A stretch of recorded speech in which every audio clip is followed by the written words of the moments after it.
त्याचे मी category actually I'm going to discuss about intellectual property. Okay, so when we see the word intellectual property, here we come across with the word property. आपण जेव्हा property हा शब्द विचारात घेता तेव्हा property ही वेगळ्या वेगळ्या कारणाने आपल्या डोक्यात येते. एक तर ती लँड प्रॉपर्टी असेल, मे बी मनी ओरिएंटेड काही प्रॉपर्टी असेल, आपले फ्लॅट असेल किंवा इतर काय असेल. Here this particular property word will be related with the intellectual. That means your skill is a register in terms of property. So that skill you may reflect as an idea. You can register your idea as a property. Now how you can register that idea? There are several different ways. वेगवेगळे त्याला मार्ग आहेत, वेगवेगळे त्याला रस्ते आहेत. You can register by means of a patent. एक तर तुम्हाला पेटेंट करता येईल. Okay. The second thing, you can may go to copyright. Third, you can go to trademarks. And again, there is another opportunity. You can have trade secrets. Apart from this, there is another provision, maybe a geographical identification. Maybe you are dealing with the word GI tag. आपण एखादा शब्द ऐकला असेल की जो particular एका लोकेशनला मर्यादित करतो. GI टॅग ज्याला आपण म्हणतो, जसं की कोल्हापुरी चप्पल आहे, कोल्हापूर मध्ये तयार होणारा चप्पल, त्यामुळे कोल्हापुरी चप्पल. किंवा दार्जिलिंग चहा, दार्जिलिंग मध्ये तयार होणारा चहा. सो GI त्याला स्पेसिफिकेशन येतं.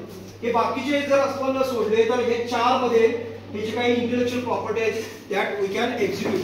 Now how we can execute? There is a kind of invention. That invention we can register by means of a patent. Why means of a patent? Because no one can get the mutual benefit of your own idea, of your own creation. एखादा गोष्ट आपण स्वतः manufacture केली असेल किंवा invention केलं असेल किंवा काहीतरी डिझाईन तयार केलं असेल तर त्याचं म्युच्युअल बेनिफिट किंवा त्याचं ओनरशिप हे आपल्याकडे असलं पाहिजे. That's the reason we can get it patented and that is for almost 20 years. आपण जर एखादी गोष्ट पेटेंट केली असेल, इंडियन पेटेंट लॉ प्रमाणे भारतामध्ये ती गोष्ट पेटेंटेड जी असते ती 20 वर्षापर्यंत राहते. And thereafter it can not be renewed. ती पुन्हा रिन्यू होत नाही आणि इट इज पब्लिसाइज. ती पब्लिकला केलेली असते आणि पब्लिक त्याचा सोशली यूज करू शकते.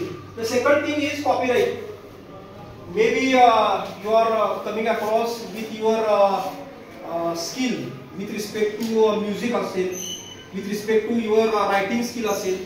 आपण एखादं बुक लिहिलं असेल, एखादं मूवी तयार केली असेल किंवा एखादं म्युझिक कंपोज केलं असेल किंवा एखादं डिझाईन केलं असेल, एखादा सॉफ्टवेअर प्रोग्राम असेल, all that will be copyrighted. हे कॉपीराइट केलं असतं. आपण मे बी युट्यूबला जेव्हा सर्च करत असाल तेव्हा कॉपीराइटचे इश्यू येतात.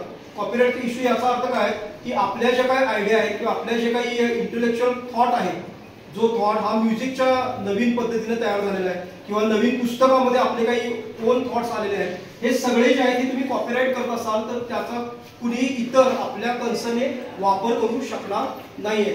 यामध्ये कॉपीराइट जे असतात that copyright person will get benefit for a life time. आणि त्याचे जे काही डिपेंडन्स असतील तर त्या डिपेंडन्ससाठी सुद्धा काही लिमिटेड पिरियड हा मर्यादित असतो. Trademarks will come across with the word TM.